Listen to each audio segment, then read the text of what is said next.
Magandang araw sa inyong lahat. Ako po si Naimrich O. Di Maangay, ang Pangulo. At malugod kong tinatawag ang ating pagpupulong para sa pagdiriwang sa araw ng mga puso. Sa ating mga kagalang-galang na dadalo, kumusta po sa inyong lahat? Ang paksa sa ating agenda ngayon ay ang pagpaplano at preparasyon para sa darating na pagdiriwang sa araw ng mga puso.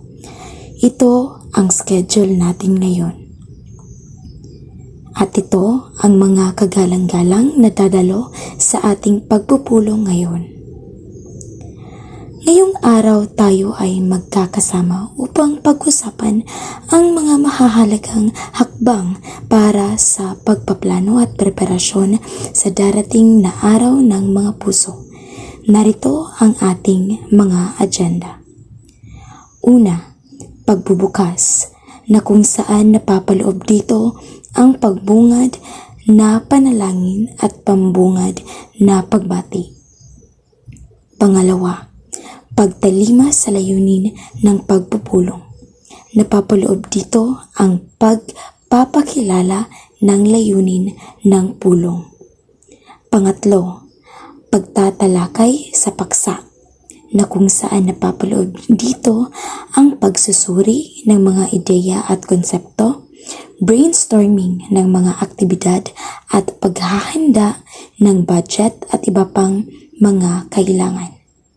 Pang-apat, pagbuo ng komite para sa pagdiriwang, na kung saan napapaloob dito ang pagtukoy ng mga responsableng miyembro at pagtalaga ng mga tungkulin. Panglima, pagtatanghal ng ipinaplano at pagsusuri ng suhestyon, na kung saan napapaloob dito ang presentasyon na ipinaplano ng bawat komite at pagtanggap ng mga suhestyon mula sa mga kasapi.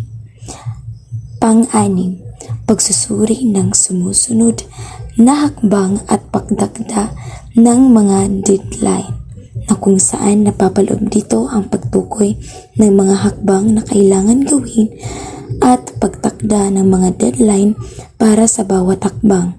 Pangpito, pagtatapos at paggunita ng Panginoon, na kung saan napapaloob dito ang pagsasalamat at panalangin para sa tagumpay na pagdiriwang.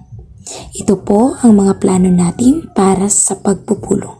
Sana ay handa kayong makilahok at magbigay ng inyong mga ideya at suhestyon.